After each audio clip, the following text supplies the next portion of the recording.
Are you tired of spending too much of your hard-earned money at the supermarket? Are you dreaming of farm fresh eggs, homegrown veggies, and homemade everything?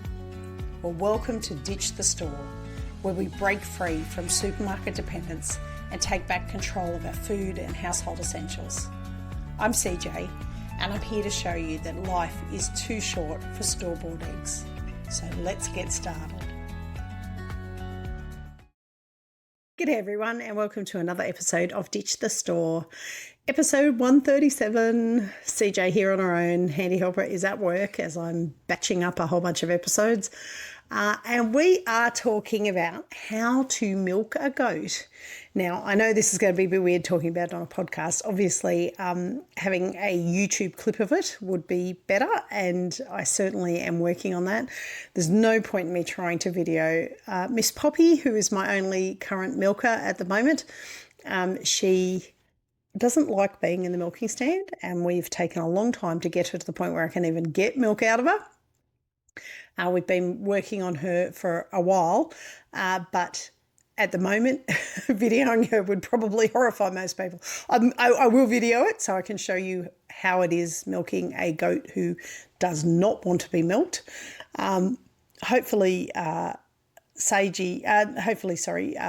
Lucy will be in milk soon, and I'll be able to do some really great videos because Lucy is one of the calmest, most easy to milk goats that I've ever had. She is certainly not Poppy when it comes to standing in the milking barrel. She stands there and cops it and loves it. And so long as there's food in front of us, she will do whatever you ask her to do. And that's really the trick with most goats, getting them into the milking barrel is food. Find a way to appease them. And certainly for Poppy, food keeps her holding still for a little bit, but she then gets a bit cranky and says, no, I still don't want my teats touched. And that's an individual goat thing. They are individual animals. They all have their own personalities, and that's just the way it is. But what we're going to talk about today is some simple things that you need to know for milking, some routine stuff that you need to know, equipment, timing, training the goat to stand in the milking barrel, which is the thing that I'm trying to do with Poppy right now, and a little bit about hygiene as well. Now, next week, we're going to talk about raw goat's milk.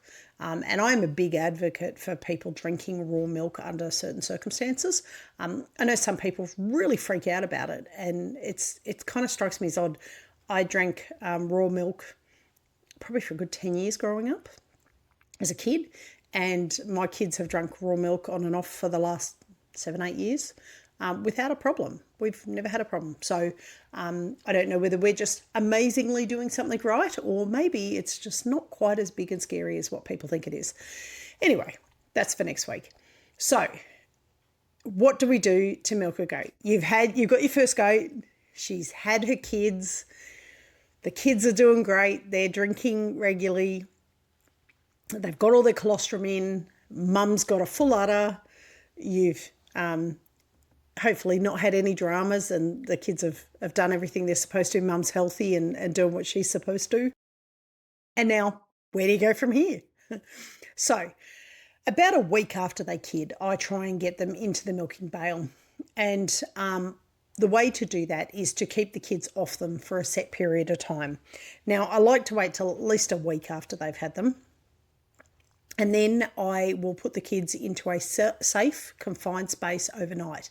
Now, I usually will separate them at about probably 9 or 10 o'clock at night. So last thing at night, I will put the kids away and keep mum separated, usually in a small paddock to start with, just so that I can really keep an eye on her. And then the next morning I go out, and before I let the kids out and to get on her, I will put her in the milking pail, which is a milking pail that we built, and milk her. And then I put the kids on her. And the reason I do that is because I co-share with my goats for milk. I don't take the kids off the mums. They still drink during the day off their mum, and I only take that first batch of milk in the morning. And the really important thing, I guess, to think about here is that once you make the decision to milk, you need to be prepared to have a routine, and that routine has to be doesn't have to be within minutes, but within half an hour.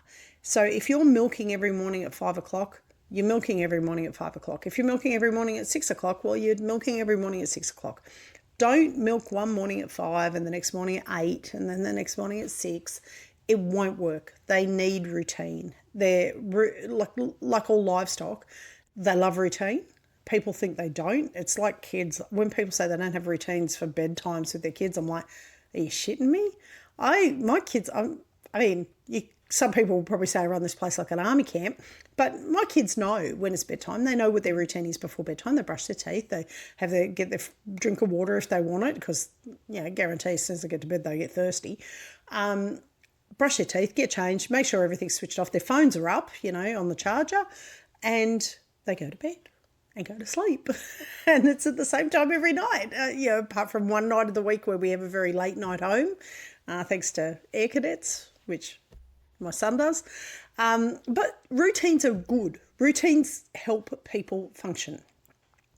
I am a big advocate for routines, and I know some people hate it. They hate being that rigid and formal, and no, I love it. It makes the life much, much easier, especially when you're shift working, farming, dealing with livestock, dealing with kids and their sports commitments. Having a routine helps.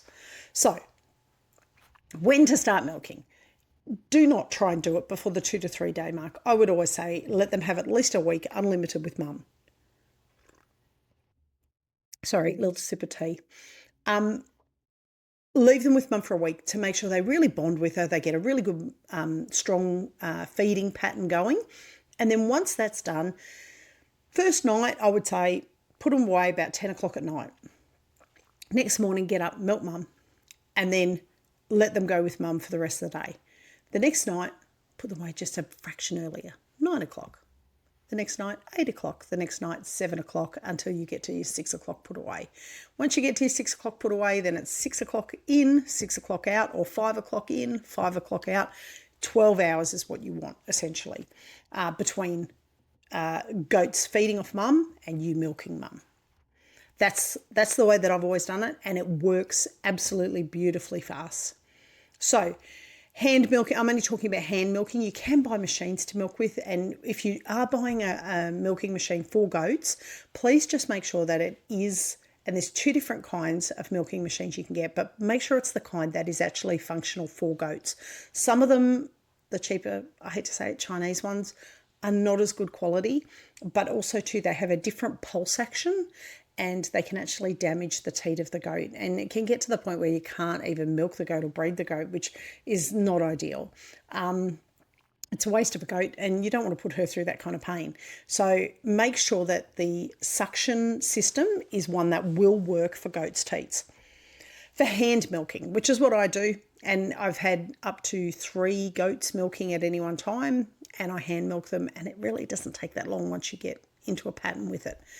So hand milking, I have a stainless steel bucket with a lid, and that stainless steel bucket has no internal seams. It is one solid mould shape with no seams in it, no joins.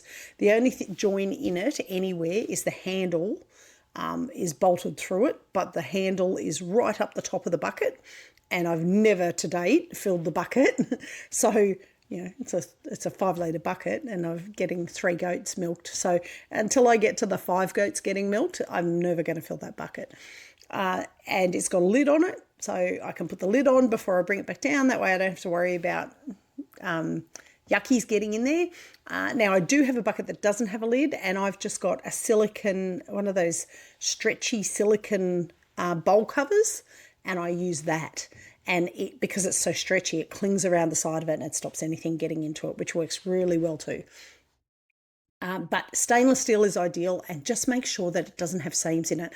It took me forever to find the one without any seams in it, because every time I would go to the field days or anything like that, or tractor supply type shops for people overseas, they would always have stainless steel buckets, but they always had seams in them around the bottom, where the bottom had been joined onto the bucket top, or the handles would be so low that the seams would be running down the sides, where the handles were. It was never going to work. You can't clean a seam out of stainless steel once milk's in it. Boiling water, you can pour whatever you like in there, but there's going to be gunk in there. So it's really, really important to have a seamless stainless steel bucket. Now, when I couldn't find one, I ended up finding an ice bucket, which didn't have a handle, but it did have a lid, an ice bucket that the internal part of the ice bucket was entirely made of one piece of stainless steel. Beautiful, worked great. It was only a 2 litre bucket though. So that was fine when I only had 2 goats that I was milking. As I got more goats, I needed a bigger bucket. So you got to work with what works for you. Now you can use anything that has no joints in it. If you are comfortable putting a glass jar underneath, fine, go ahead and do that.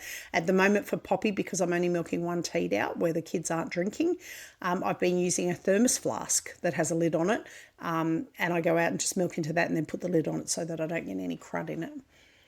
The next thing you need is udder wipes or a warm cloth. Now, I usually use 2 Chucks, the Chucks wipes that can be washed but can also be thrown out, and they're not that expensive. And what I do is I have a bucket that I fill with warm water.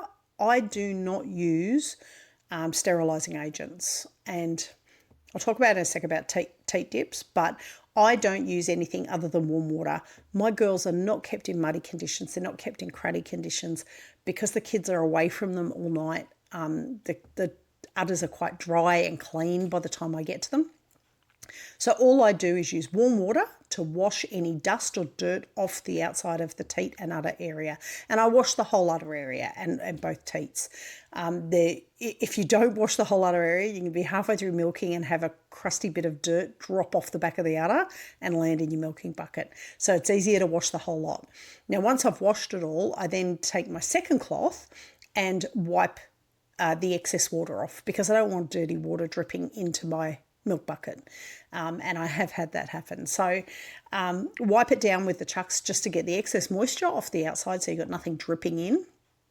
Now, some people will use a different cloth for each goat.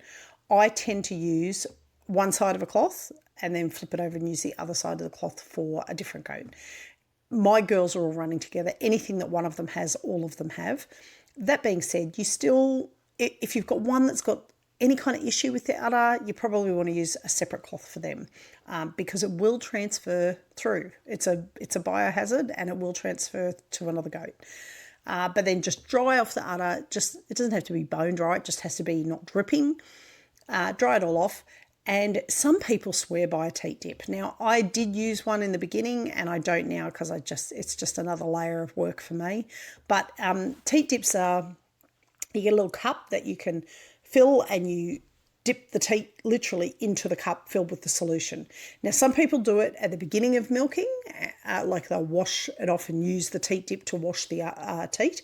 But a lot of people will teat dip at the end of it just so that anything that we've touched on their teat and udder, we've cleaned off. So if our hands are dirty or we've got bacteria or anything that we've passed on to their teat, it's cleaned off.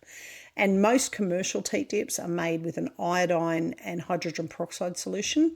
And then they'll have something in there that's like a conditioning element to stop the skin from drying out, because otherwise the hydrogen peroxide and iodine would dry the teats out quite significantly and it wouldn't feel very nice for the girl.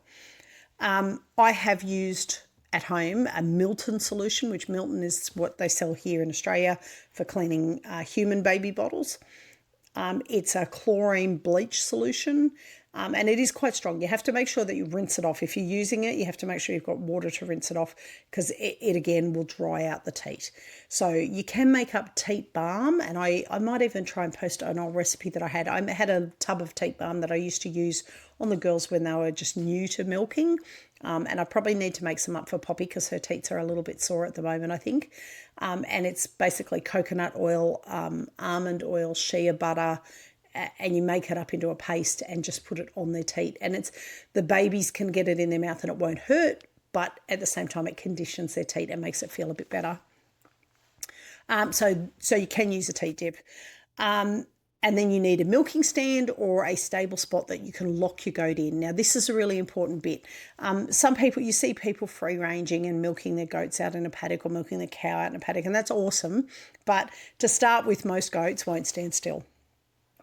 And even now, I think Lucy is probably my only one who would stand absolutely dead still. The rest of them would still shuffle around, especially if there wasn't food in front of them.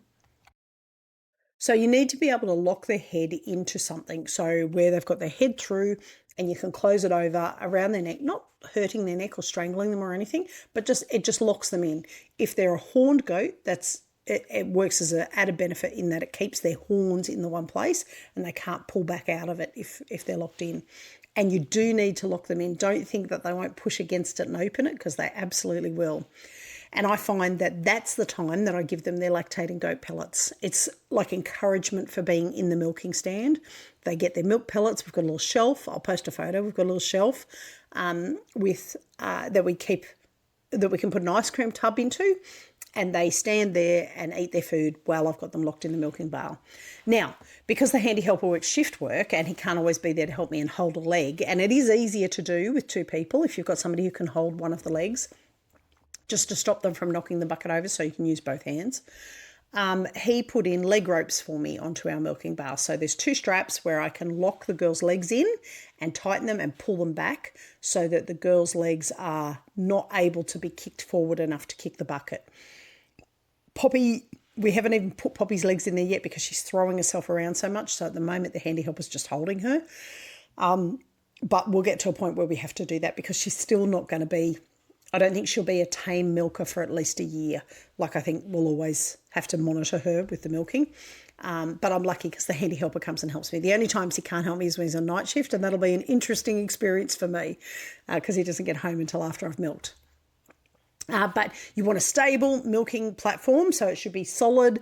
I always prefer to have it so that they're up against a wall on one side, so that if they try and pull away from you or lean across the milking bowl, they're going to lean into a wall and not fall off the milking bowl.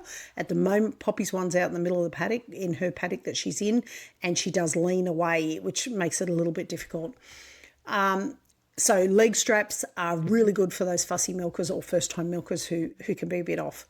Now, you don't need a fancy milking stand. The handy helper made mine out of a couple of bits of timber and an old coffee table that we picked up at a second-hand shop. So we found a coffee table that was long enough and wide enough, and he put headlocks in for me. And then he's since added the leg ropes at the back and a little shelf for their food milking.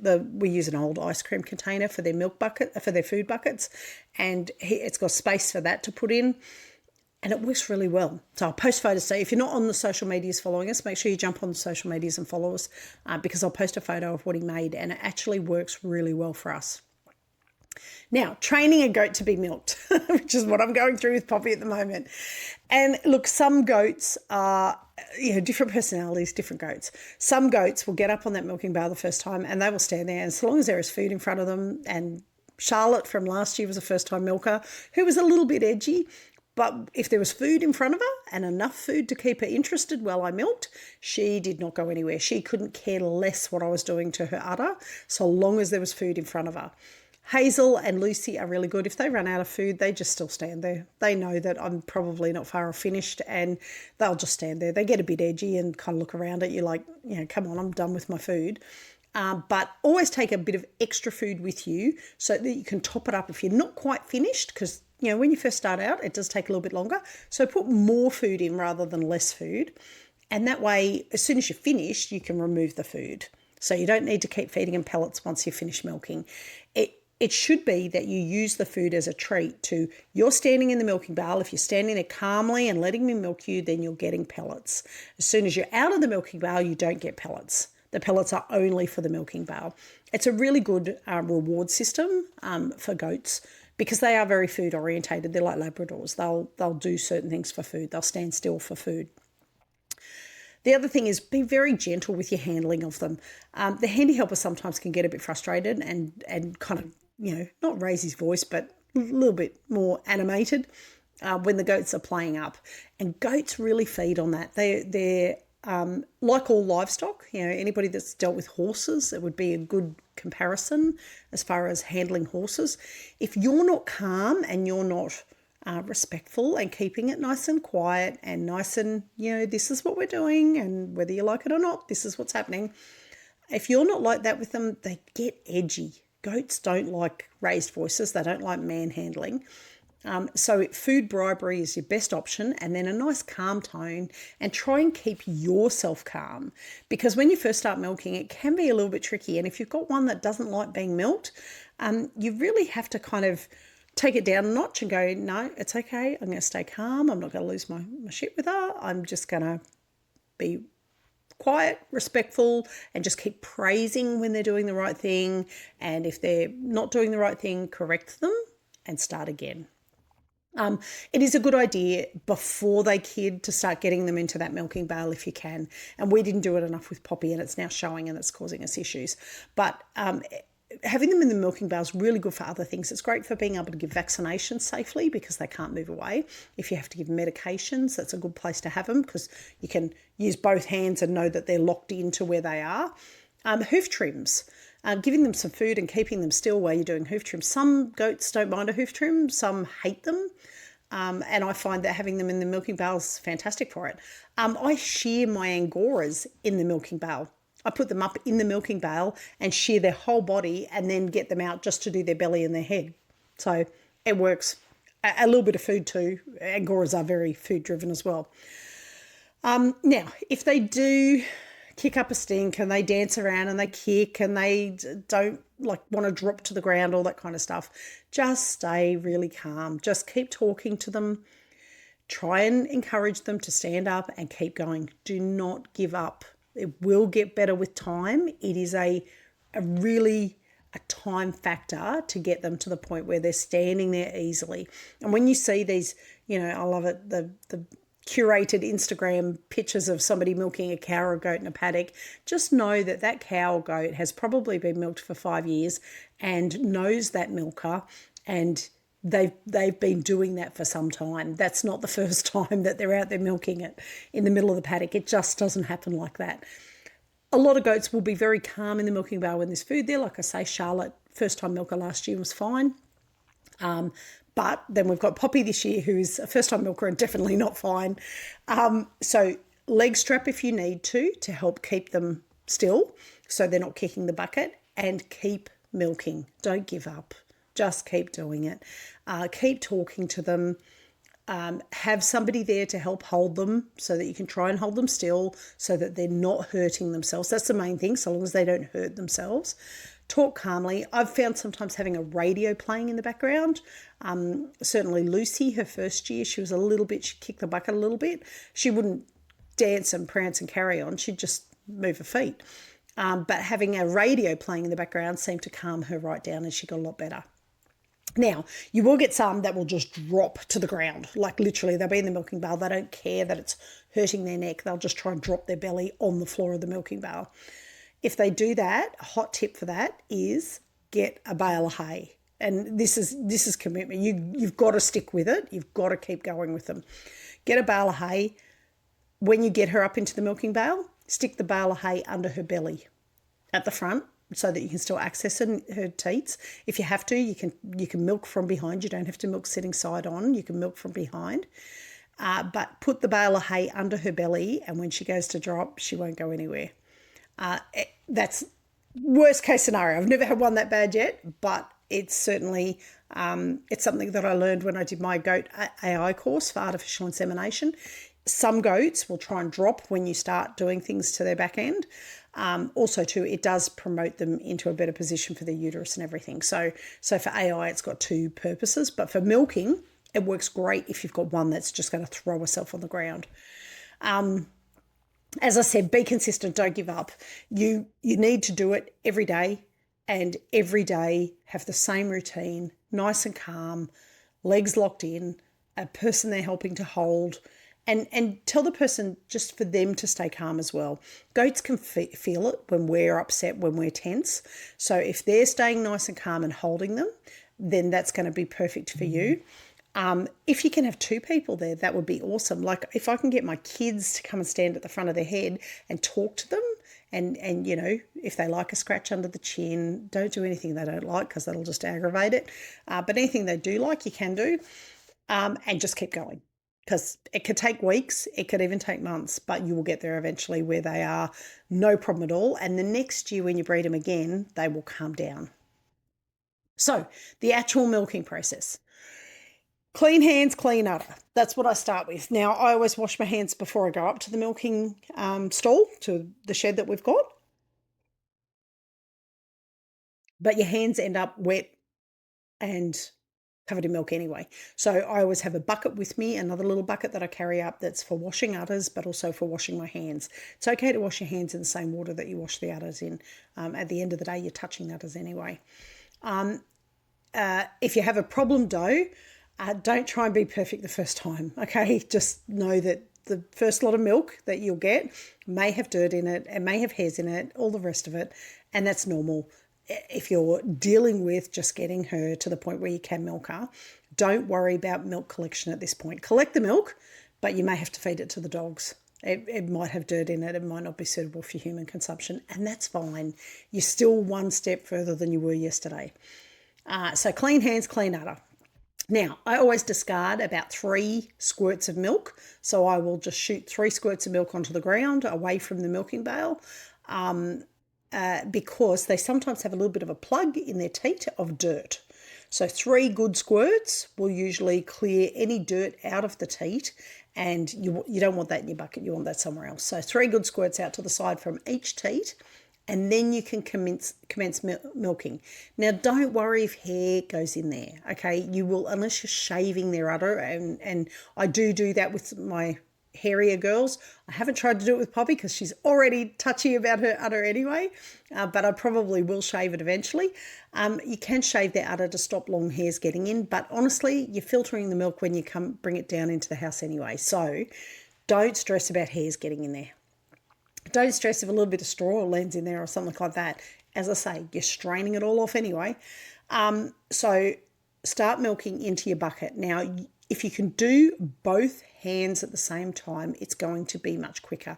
If you have to hold the udder while you're doing one because it's a supersized udder or engorged or anything like that, that's okay. Just use one hand until you can get it down to a reasonable kind of size, and then go to 2 hands on each, one on each udder.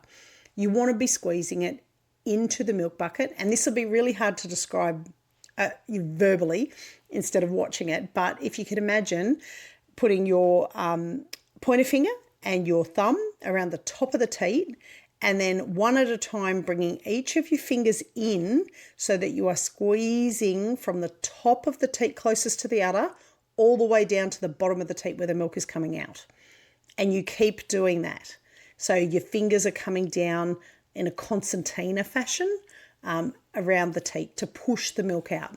The main thing you don't want to do is you don't want the milk to be getting pushed back up into the udder. So your little finger should never be around the teat before your thumb and pointer finger are around the teat. It should always be going from the top of your hand down to the little finger. So I hope that makes sense. If not, get a an old kitchen rubber glove, put a little hole in the end of the finger, fill it with water, and then practice that on the glove. That's the best way I can describe it. You don't want to squeeze the whole teat at the same time because you won't get milk out. You have to squeeze in a downward fashion. Otherwise, the milk it'll just stay in the teat, or worse, you'll push milk back up into the udder. Now, the reason we don't want to push milk back up into the udder is if it's been exposed to air at the bottom of the teat and you push it back up into the udder, that's when you can get bacteria in the udder, and that's when you can get mastitis. So we don't want that. We want to be pushing it down and out the teat every time. Don't rush. Just remember, especially if you're just starting out, go slow and steady. That's why I say put more food in than you think you'll need in their tub, and have spare food there so that you're not panicked about, I have to get it done before they finish their food. Let them eat and you sit there, and this is their treat. Let them have their food. You sit there and work your way through it nice and gently and calmly. I talk to the girls while I'm doing it. I'll chat to them and tell them about what their day is going to be like, or what my day was like yesterday, or things like that. I find that calming kind of voice can soothe them a little bit as well, and it helps with letdown. It helps them drop their milk down so that you can actually milk it right out. Now, so you keep milking until you have taken all the milk that you think you can get. Then you give the udder a little bump. Now, when I say a little bump, you're not punching the udder. It's not that kind of force. A bump up into the udder is exactly what the babies do when they want mum to let down milk. So a bump up into the udder, and then try and milk a little bit more, because sometimes that will make them drop it and you'll get more milk out of them. Don't worry, they will hold enough in for the goat kids. They absolutely will. Now, once I've done that goat, I move that goat back out into the paddock and bring in my next goat if I've got more than one, and do exactly the same process for her. All up for 3 last year, it was taking me about 20 minutes to milk 3, hand milking and getting as much as I could out of them. And I was getting over 3 litres at one point. I was getting nearly 4 between the 3 girls, because they were all good producers. And I milk into the same bucket. I don't separate the buckets for different goats because I'm going to strain it all, and it's all going to go into the same glass jar in the fridge anyway. So I do all that. Then once all 3 girls are back out in the paddock, then I let the kids out to go with the mums. And this is obviously for doe-raised kids. They go out with their mums. They go out, they drink. They usually have a massive big drink and drain her absolutely dry. We have watched udders shrink as they drink out of it, because they just go so hell for leather, because that's their first feed in 12 hours. And then they all trot off into the paddock for the day to go and be mums and bubs in the paddock and have a typical goatee kind of day. Now, once that's done, I take the milk as quickly as I can back down to the house from our milking pail, and I strain it through a cheesecloth or a muslin cloth. You can do it. There's other strainers you can get, coffee filters, things like that. I find they're a bit slow. Muslin will keep all the hair out. It will keep 90% of dirt out, all that kind of stuff. So I strain it through those cloths, and I strain it straight into a glass jar.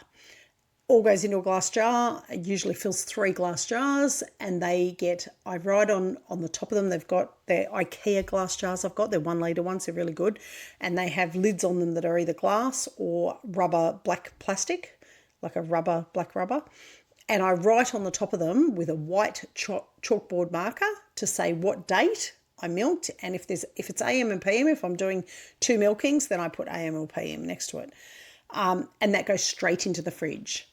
I chill the milk as soon as I can. Like it is I don't come down and make myself a coffee and do other stuff before I put it in the fridge. I come down, strain the milk straight away, straight in the glass jars, straight in the fridge. In the past, I have chilled my milking bucket before I've gone up to milk. So left it in the fridge overnight. So when I get up there and I start milking, I'm milking into a cold bucket. What we found is the colder you get the milk, the quicker, the better the taste. So the only time we've had, and we've never had really bad tasting goat's milk, but the only time we've had it where it's kind of like, tasted a bit funny, was where it was left on the bench for like 20 minutes before it got put in the fridge. So bit of research on it, and we worked out that evidently chilling it really quickly makes a really big difference for goat's milk. So we get it into the fridge as quickly as we can. And realistically, it should be within 5 to 10 minutes of you milking the goats. You should have it in the fridge, like a finishing.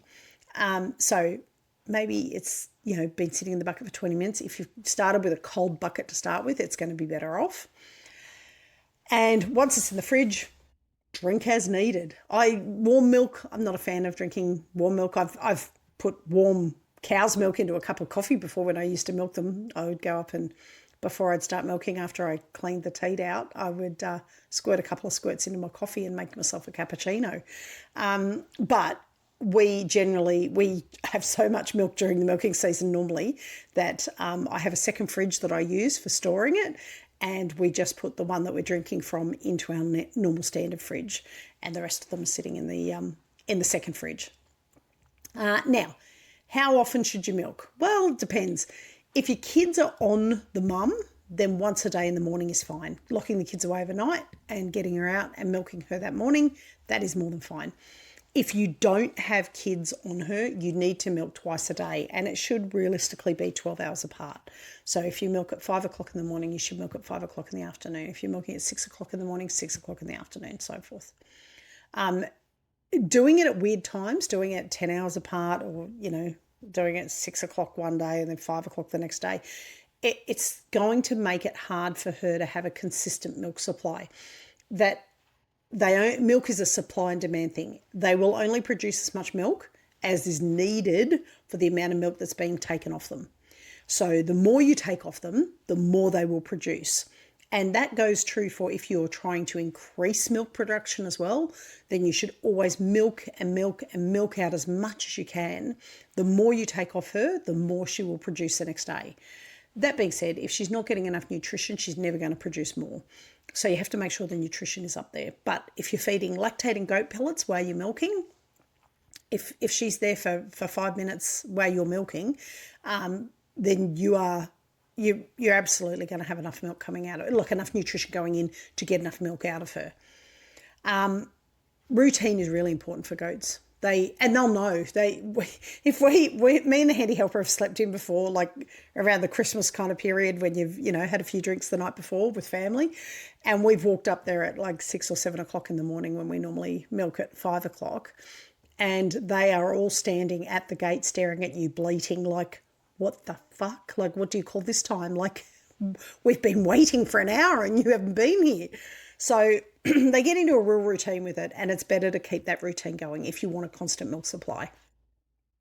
As I said, we separate the kids overnight, and that really, really works for us. It's the ideal situation. So common milking problems, things that you need to be mindful of, because, we're dealing with livestock. If you've got livestock, you've got dead stock, but also there's always going to be things that you need to watch for. It's not a foolproof system, and nature sometimes doesn't run to plan. So the big one for milking goats is block teats or mastitis. And mastitis, I'll try and put a post up through the week of what mastitis symptoms are and what you need to think about. But essentially, mastitis is an infection in the udder, and it can be in one part of the udder or all of the udder and the teats. And that infection will stop milk production. So milk production will drop off, but it will also damage the lining of the udder and the teats. And it can damage it to the point where the whole udder and teat need to be removed in order to save the goat.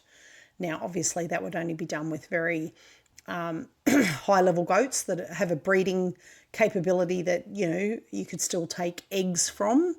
But in most cases, you could still use for breeding. You just wouldn't be able to have the kids would have to be bottle raised.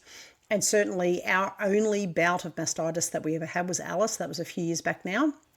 And we tried everything with the antibiotics, but some bacterias are very resistant to certain antibiotics. So it's not a foolproof thing where if you get it early enough, the vet can fix it. Sometimes even early enough, the vet can't fix it. But early is definitely better. If you get in early, like as soon as you realise there's something wrong, there's a problem, go straight to the vet. Take the goat into the vet if you can for the first initial treatment, because they can do a bacteria sample to work out which antibiotics are going to be best.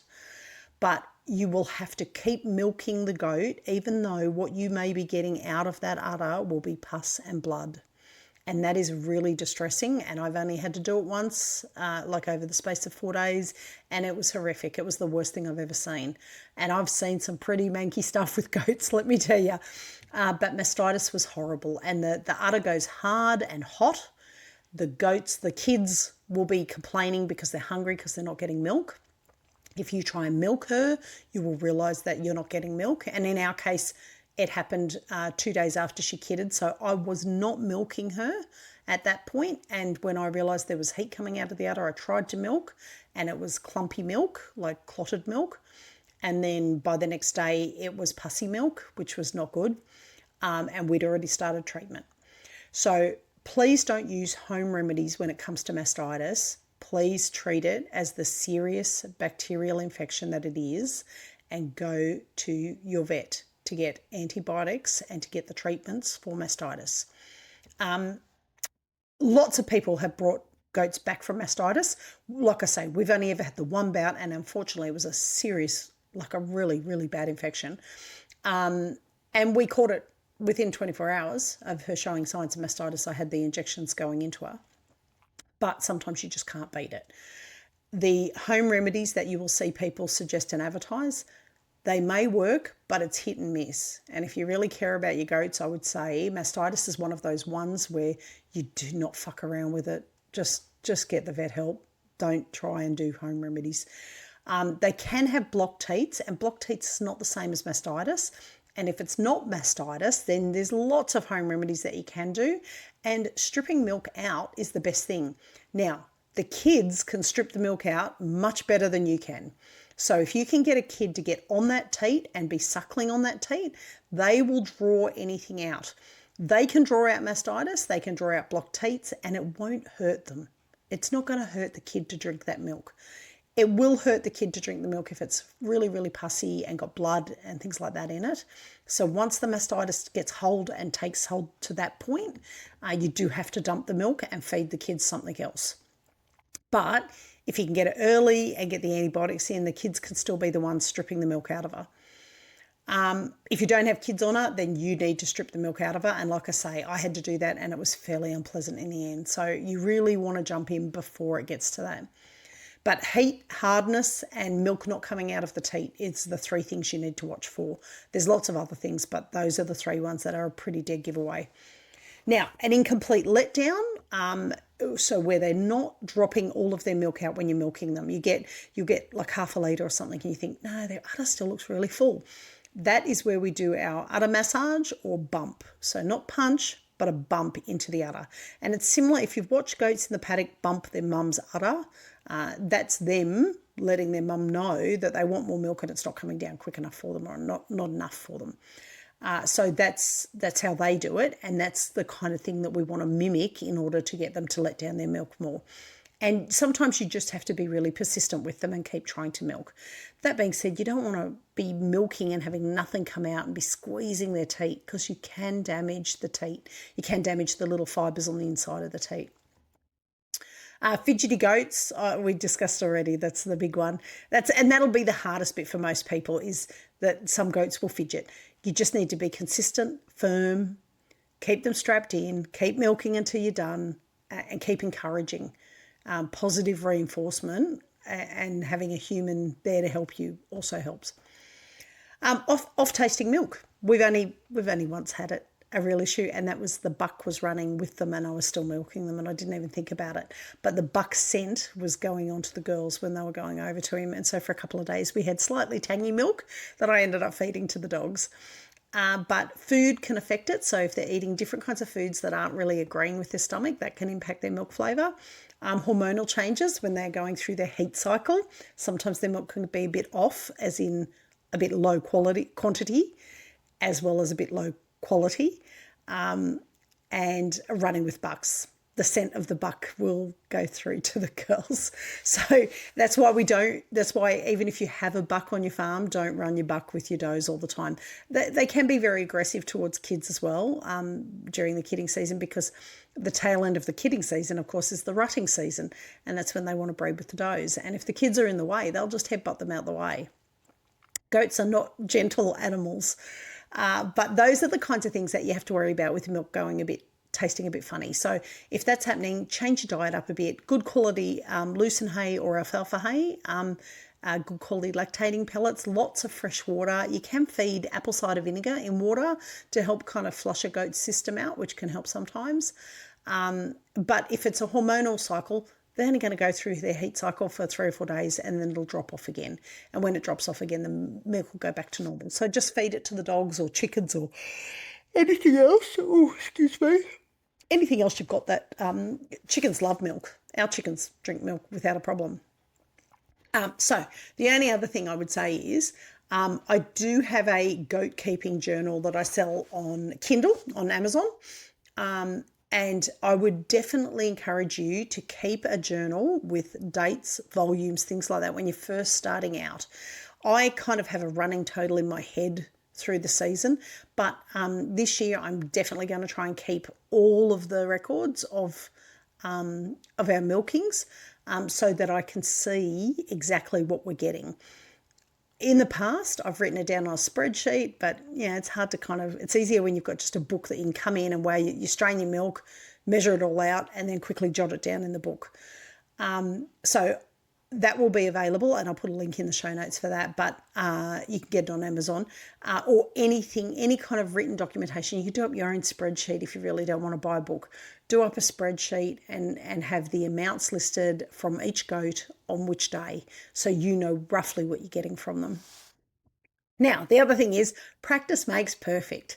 So don't stress if when you first start out milking, you're like, oh, fuck, I am not getting this. I am really struggling with this. Don't panic. You will get better at it. When we first got the goats, the two, Hazel and Willow, when we first got them 8 years ago now, I had not milked an animal in 20 years. I think it was about 20 years. I hadn't milked an animal. And the last animal that I milked was a cow, not a goat. So when I first got them up on the milking barrel, and it was just a coffee table that the handy helper had put a headlock in, when I first got them up there, I was actually really nervous because the kids were watching me, the handy helper was watching me. I'm thinking, God, is this going to come back to me? Am I going to be a really shit milker, or am I going to be able to do this?